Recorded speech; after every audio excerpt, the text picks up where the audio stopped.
I don't want to get ahead of myself because it is early, but there are magical moments that happen in seasons that teams win and things happen. And this felt like one of those moments.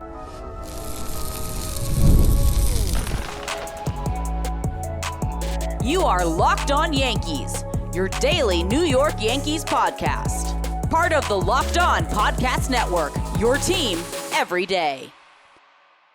Welcome to Locked On Yankees, which is part of the Locked On Podcast Network, your team every day. Thank you for making us your first listen every day. I'm Stacey Gotsulias. He's Brian McKeon. We've been hosting the show together for a year and a half. And Brian, I can't believe I'm going to say this. I'm feeling the bile coming up in my throat, but thanks, Red Sox.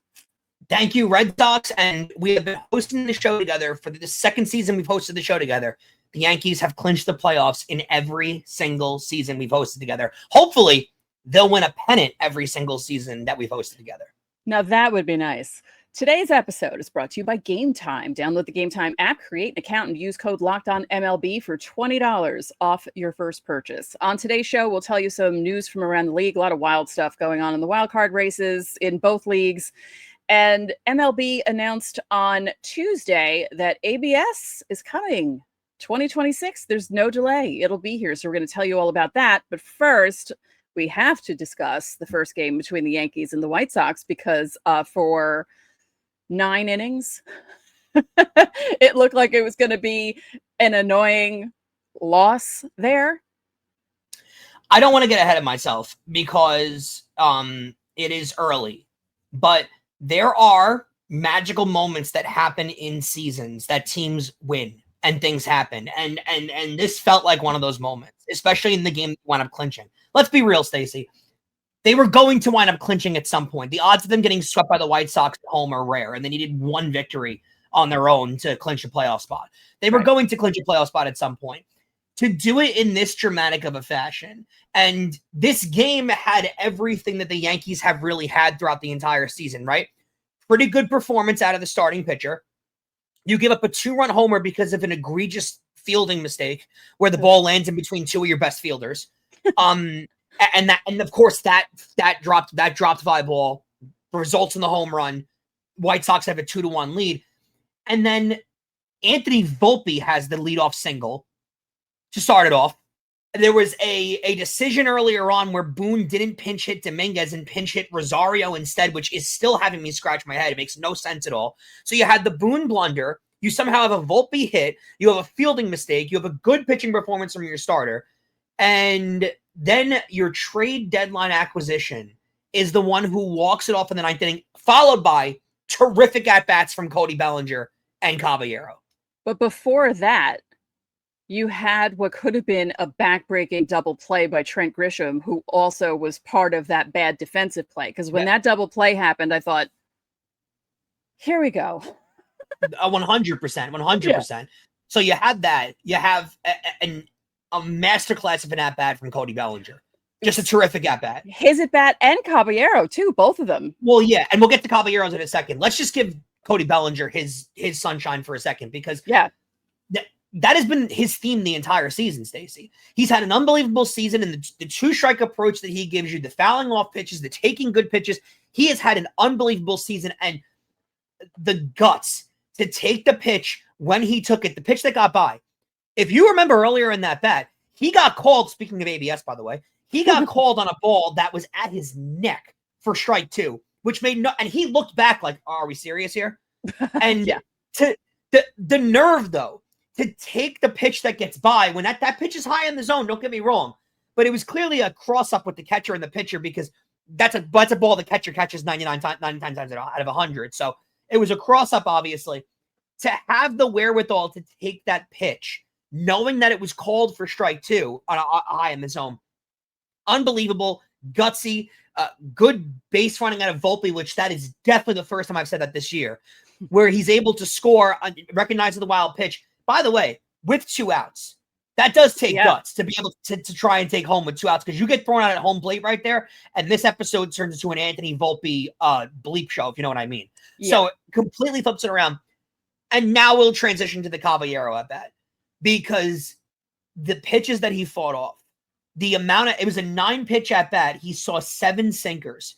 And the amount of sinkers that he fought off and then hits the walk-off on the sinker, it was one of those classic at-bats where he taught himself, where he worked his way through the at-bat, learned where that pitch was going, learned how to recognize that pitch, and then is able to, what a professional at-bat, Stacey, puts the barrel to the ball, hits it where nobody is, Yankees score, Yankees win, Yankees clinch. It was just a beautifully perfect baseball at-bat. Wasn't swinging for the fences, wasn't trying to kill the ball, just did everything he needed to do. That is I'm not comparing the two, but from an at-bat standpoint, that is as Derek Jeter of an at-bat in that situation as you could possibly have had. A 9-pitch at-bat, fouling off every pitch, getting it to 2 strikes, and then just recognizing the pitch down in the zone, plop it into center field, game over. It's like he watched Bellinger. Yeah, it's perfect scenario. And that's we talked about it all year, because that's what Judge gives a lot of guys, right? Is Judge gives them long at-bats in front, and you recognize pitches, you see more pitches, and Bellinger does the exact same damn thing. Worked absolutely perfectly. This is the interesting thing about Cody Bellinger. He's having a great season, but he's being overshadowed by so many different guys on the team, because people always talk about Judge. They talk about Stanton coming back from the injury and having 21 home runs. They talk about Ben Rice's breakout. They talk about Jazz's 30-30. You don't really hear that much about Cody Bellinger, but he is having an incredible year. Absolutely. It's a great point too. And I think it'll be more recognized when the offseason hits, because his wallet's going to get significantly fatter than it already is. Yeah. So it will be recognized by people around baseball, but he's had an unbelievable season. He really has. And it's more recognized when you watch this team on a daily and you see how good his fielding is, and you see how good his outs are good at bats. They are. Like, he rarely strikes out. He has a great 2-strike approach. He's a tremendous hitter. The only concern that I had in this game, besides the weird drop pop fly, which again is a microcosm of the Yankees season. Yeah.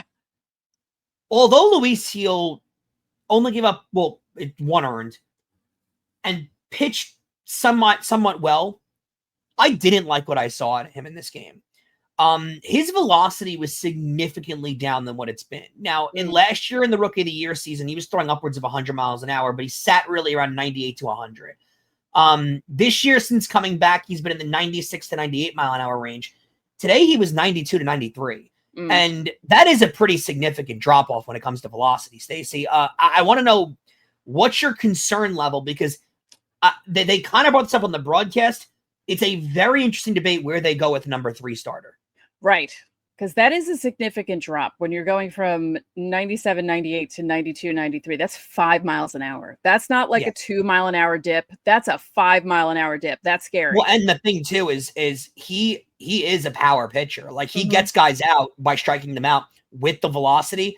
And nowadays, when you're throwing 92, 93, you're not striking anybody out with that velocity. No, that would be like throwing an 88 mile an hour fastball. Yeah, these guys are used to seeing 100 consistently now. So 98, 99, 92, 93 doesn't help at all.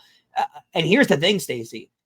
I don't think he's as much used to them out of the bullpen, because he walks a lot of guys. Right. And you can't afford someone to come in and start walking guys out of the bullpen. So I don't know what you do with him going forward, because I'll admit to you, I'm on the Cam Schlittler train. I think he needs to be starting. He's been that good for them. Yeah. Luis Gil's role is, he's pitched fine too. He hasn't been bad, but that's a significant drop in velocity. Yeah. It's a little worrisome. I mean, at least he went. I don't want Schlittler coming out of the bullpen in the postseason. We will discuss it at some point, whether it's the ALDS or the wild card, what they will do pitching matchup wise. But that is a fascinating thing.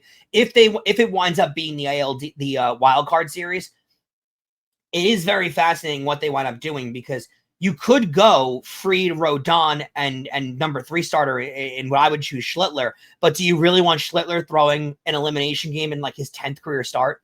Right. Like, I don't know if you really want him doing that. And do you break up the lefties? Yeah, exactly. And it's a fascinating argument, because also, if they win game 1 with Fried on the mound, how do you not throw Rodon in game 2 to try and clinch the series? Right. And if you lose game one, you have to throw Rodon to try and save your season. Right. So it's a very tricky scenario. We'll break it down into a fine powder in a later episode. But just to keep everyone afloat on this, Red Sox beat the Blue Jays 4-1 on Tuesday's game. So the Yankees are now only a game behind the Blue Jays. It technically is 2 games. We'll acknowledge that because the Blue Jays own the tiebreaker over the Yankees. But overall, they could win this series. They could win this division. It legitimately is a possibility. There's 5 games left. A two game lead has been blown in 5 games before. It absolutely has been done. So I don't think it's out of the realm of the possibility at all at this point that the Blue Jays could actually wind up blowing this. Yeah, I hope the Yankees don't get too drunk on Tuesday night. That's the scary part, because I feel like Tuesday's an automatic loss at this point.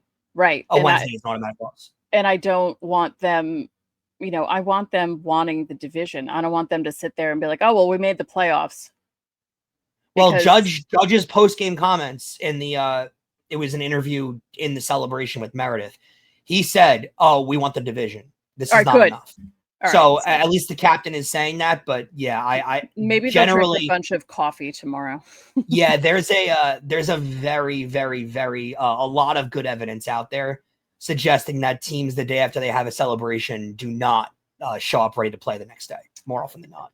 Yeah, and leave it. I it's weird because I totally couldn't see an Aaron Boone led team showing up not ready to play. Yeah, that's not common. No.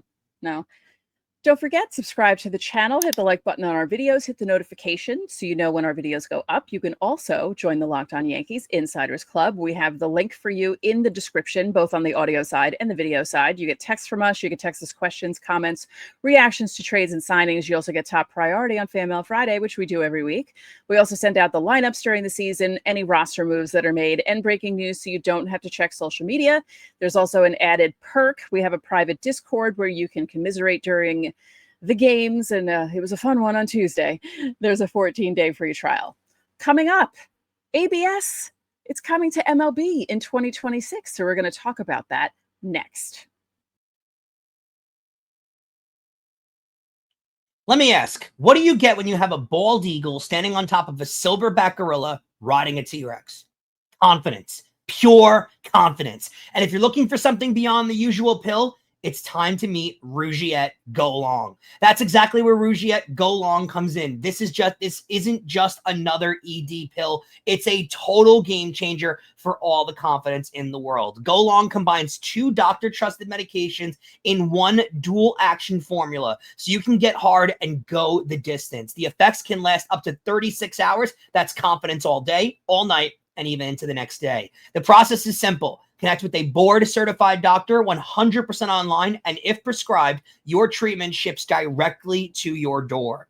Ready to level up your confidence in the bedroom? Head to Rugiet.com and use promo code LOCKEDONMLB for 15% off your first order. That's Rugiet.com, promo code, one word, LOCKEDONMLB. Make sure to use our code so they know that we sent you. And today's episode of Locked On Yankees is brought to you by Gametime. There's nothing like catching a baseball game live, the energy, the crowd, and the chance to see your team in person, but actually getting tickets, that seems to always be the tough part. Queues, login screens, surprise fees. It takes all the fun out of it, and that's why I use Gametime, the app that gives the advantage back to the fans. Gametime is fast, easy, and backed by the Gametime guarantee. You'll always get 100% authentic tickets delivered on time and at the best price. Plus, all the fees are included, so the price you see is always the price that you pay. And the best parts, fees are included. You know your total upfront with no surprises at checkout. Honestly, it's faster, it's cheaper, and it's less stressful than any other way that I've ever bought tickets, and I will be heading straight there for my Yankees postseason tickets as they spent tonight clinching. I'll be using Gametime to get into the building every single night during the Yankee postseason run.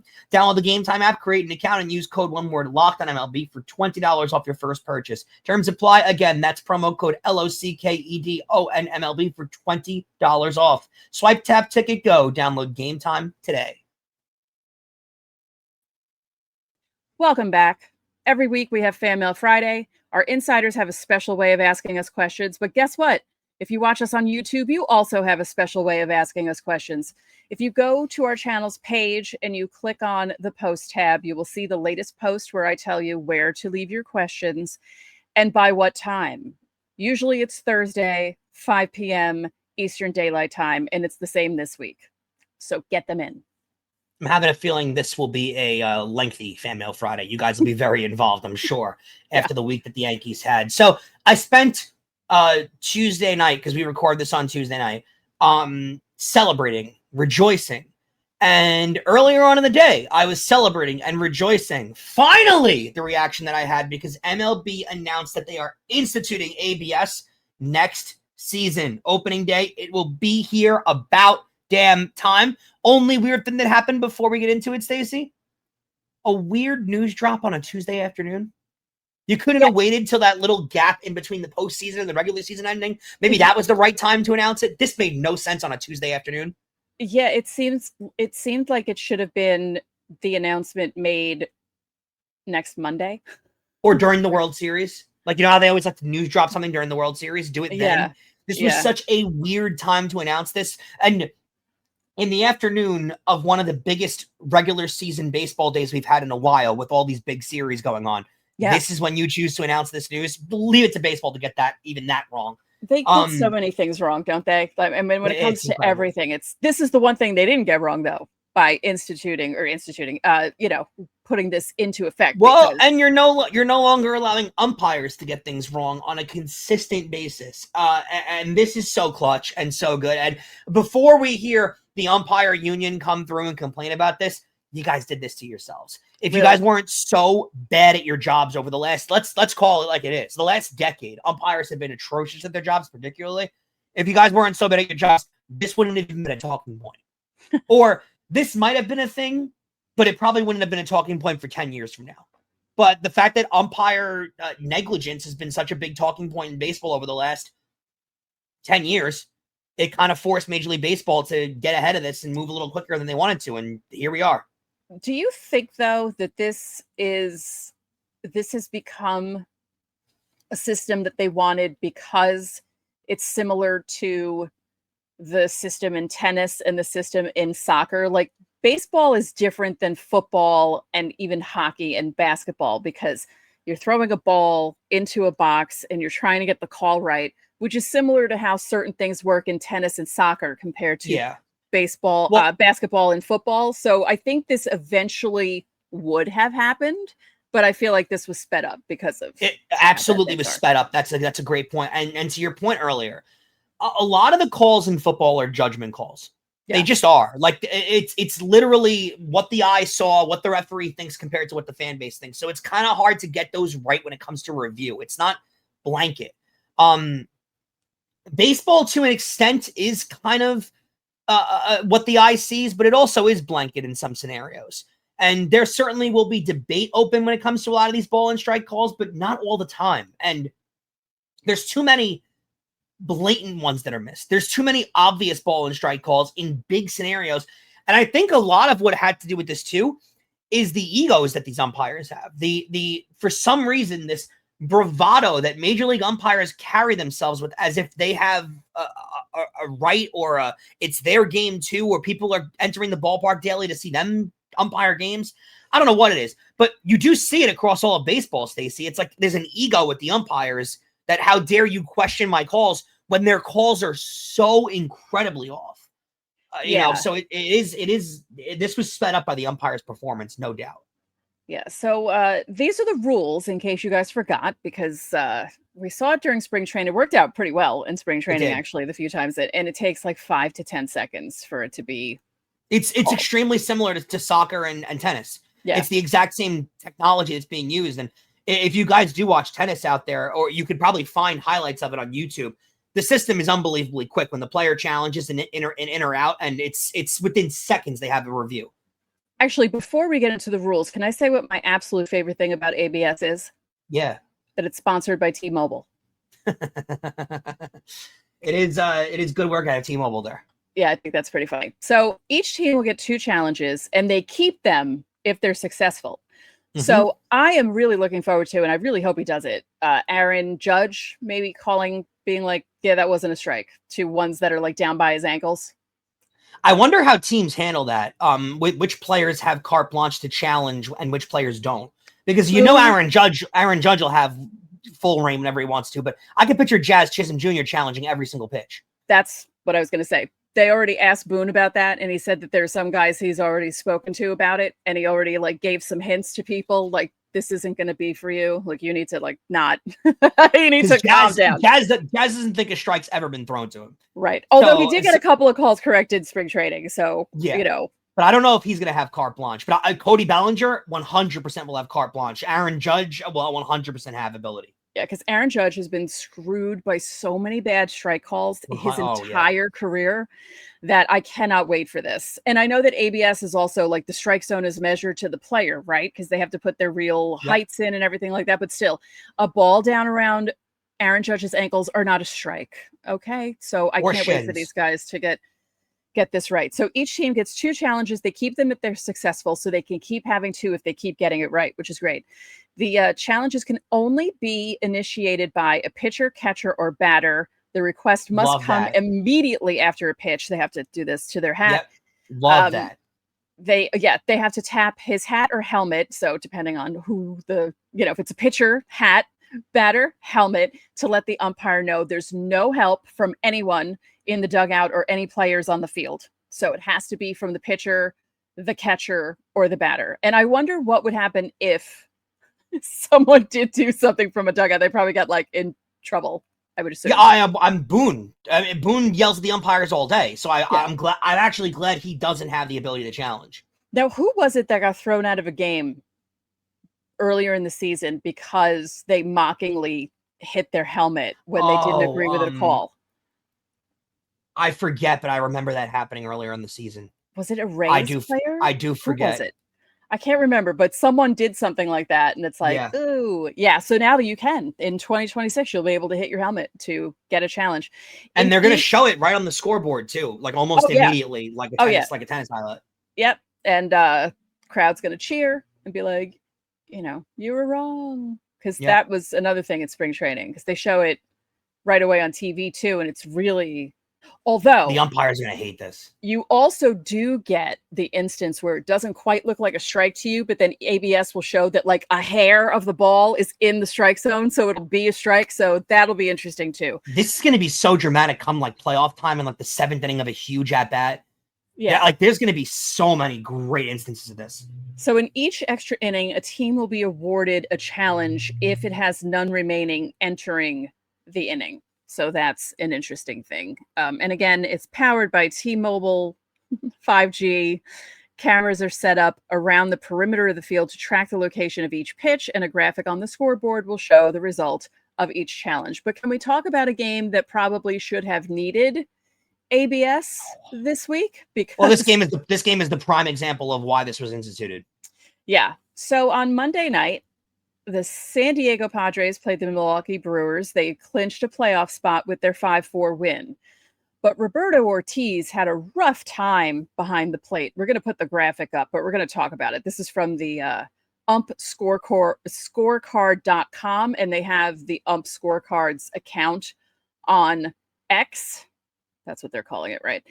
And this will show you just how bad Roberto Ortiz's game was. His called strike accuracy was 84%. That's horrendous. 10 of 62 called strikes were actually true balls. Yeah, he made 28 mistakes when it comes to strikes and balls in this game. It's one of the more horrendously officiated games in baseball. Yeah. It's horrendous how bad he was. Yeah, so that's part of the reason why this is happening. Not all umps are that bad, because if you looked at the scorecard, called ball accuracy, the average is 97. So that's an A plus, if I recall correctly, from the grading system at school. And the average for called strike accuracy is only a B plus at 88%. But an 84 is just a straight B, and that's not good enough. Not when it's professional sports. Yeah. Yeah. So it'll be interesting to see how that goes, but I'm looking forward to it. So leave us a comment below and let us know what you think. Yes to ABS or no to ABS. Beyond ready for it. From you. All right, well, coming up, we preview the rest of the series with the White Sox, and we'll tell you about some news from around the league next.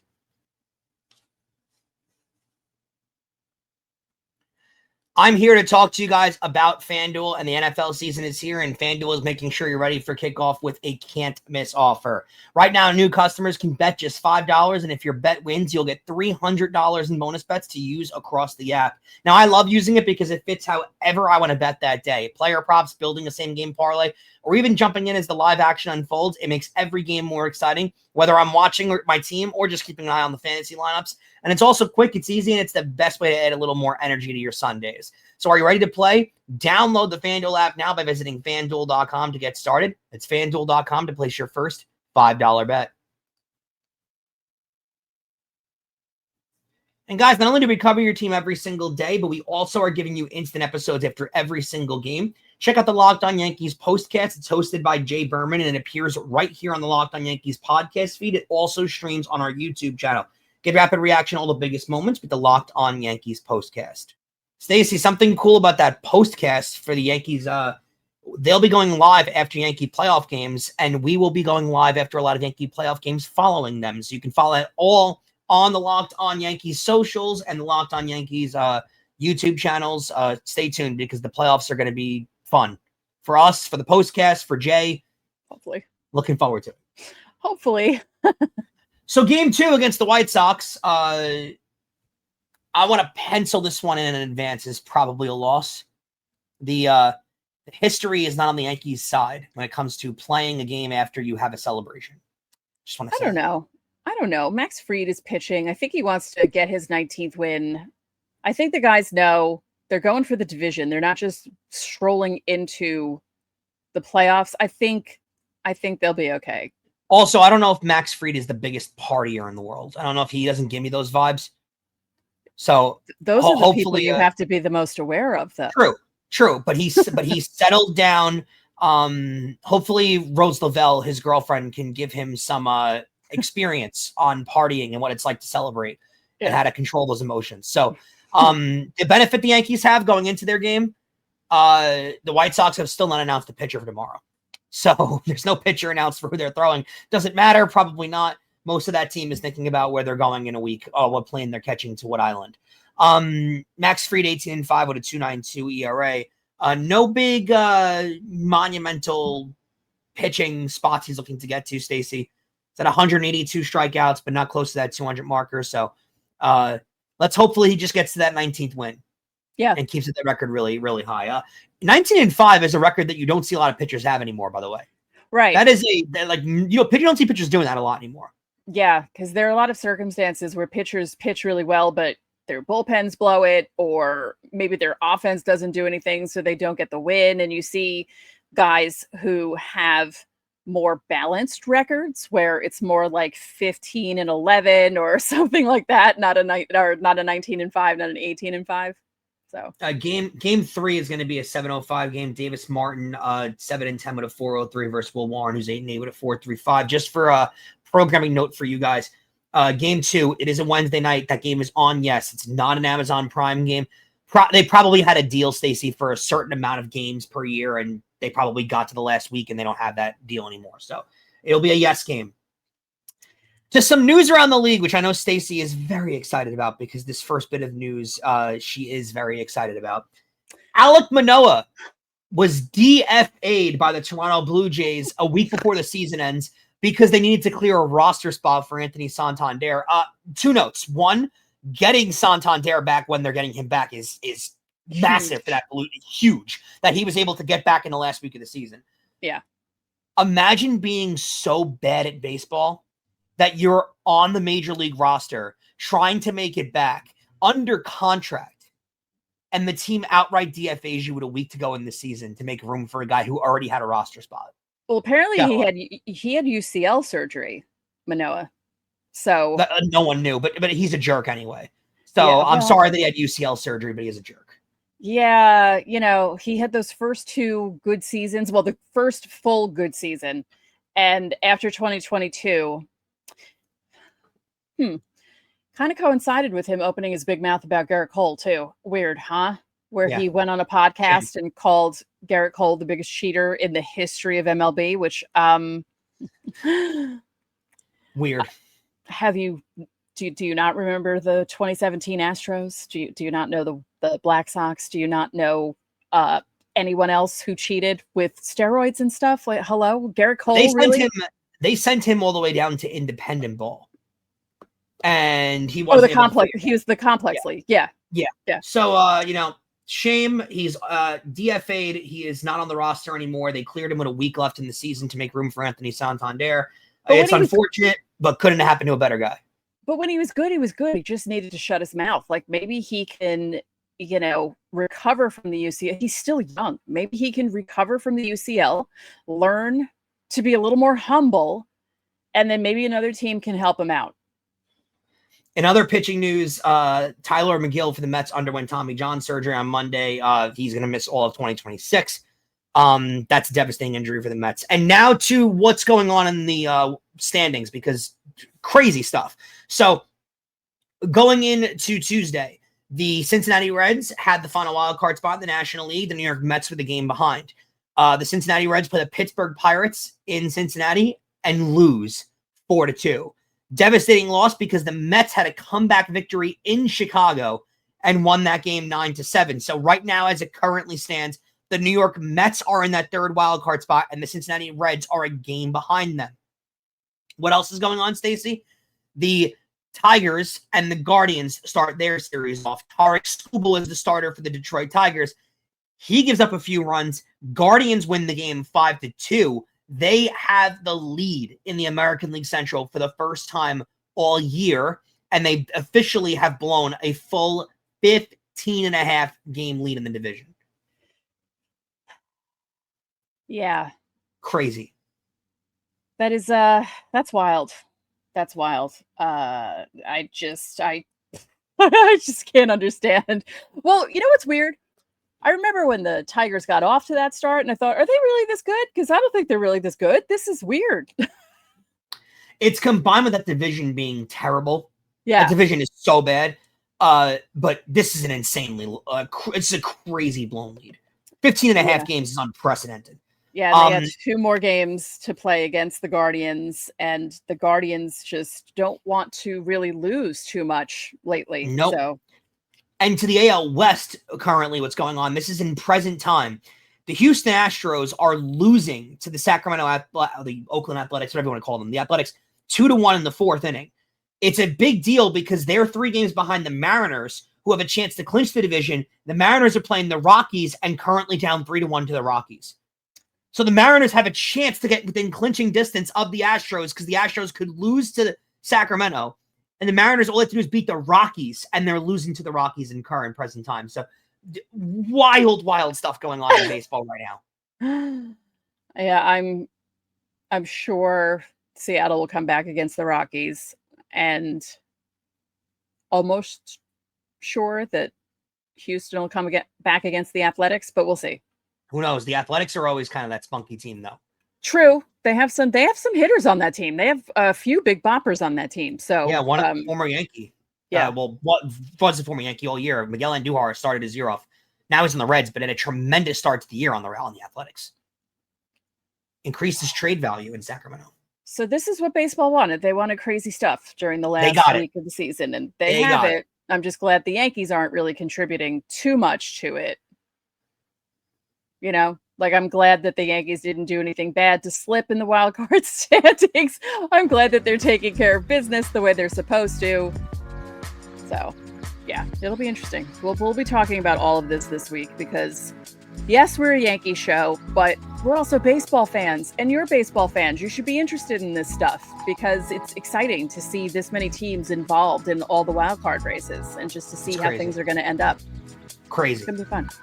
All right, well, thank you for making Locked On Yankees your first listen every day. For your second listen, find the all-new Locked On MLB Game Night. Every game, every night until a World Series champion is crowned. Get local analysis on a national scale. You can find MLB Game Night on Locked On MLB on YouTube or wherever you listen to your podcasts. So that'll do it for this edition of Locked On Yankees. I'm Stacey Gotsulias. And I'm Brian McKeon. We'll catch you tomorrow.